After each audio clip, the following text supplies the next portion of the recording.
Olá, com informações da nossa central de jornalismo, vamos ao destaque do Virou Notícia de hoje, falando sobre política.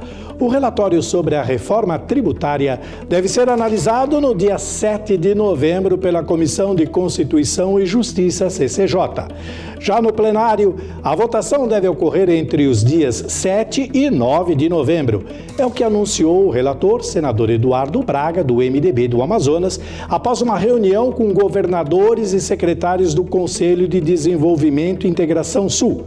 Veja os detalhes sobre essa reunião na reportagem a seguir, direto da capital federal para a tela do Virou Notícia. Confiram!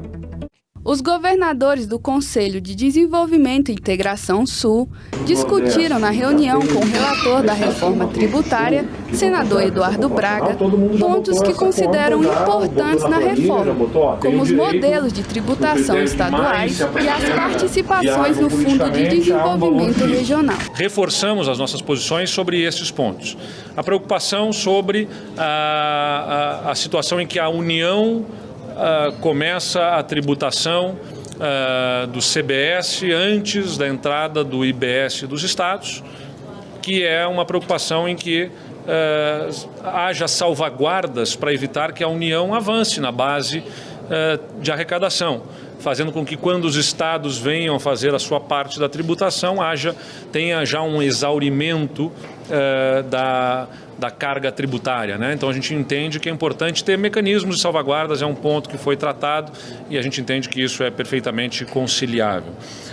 A questão do Fundo de Desenvolvimento Regional, hoje está previsto um valor de 40 bilhões e com critérios de distribuição entre os estados ainda em aberto. A gente entende que agora, já na emenda constitucional, já tem que ser resolvido o critério de distribuição. Falamos do Fundo Constitucional, que o Sul tenha também o Fundo Constitucional, benefícios fiscais, tanto de automotivos como de importação, Fundo de Desenvolvimento Regional, apontando inclusive fontes. O senador Eduardo Braga anunciou hoje o adiamento por uma semana da leitura do relatório, após acordo com os presidentes do Senado e da Comissão de Constituição e Justiça. E ficou acertado então que a leitura do relatório é dia 24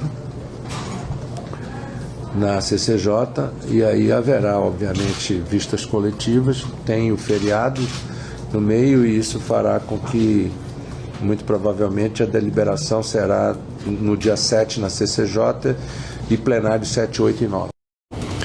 Economia. O Fundo Monetário Internacional, FMI, manteve as suas previsões de crescimento para a economia mundial em 2023, apesar dos sinais de fraqueza apresentados aí por várias grandes economias. Segundo o seu relator, publicado aí nesse mês de outubro durante as suas reuniões anuais.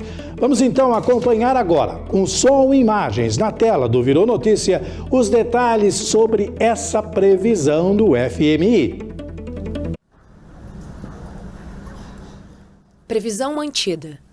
Nesta terça-feira, o Fundo Monetário Internacional divulgou um relatório em que projeta um aumento na economia global de 3% este ano e 2,9% para 2024. Números estáveis, mais fracos em comparação com os dados históricos. A avaliação foi feita mesmo em um momento que grandes economias globais demonstram sinais de fraqueza.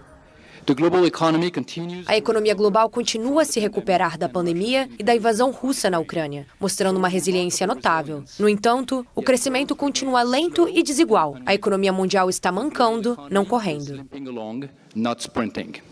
Para a América Latina e o Caribe, o FMI atualizou sua previsão de julho com crescimento de 2,3% para 2023 e 2024.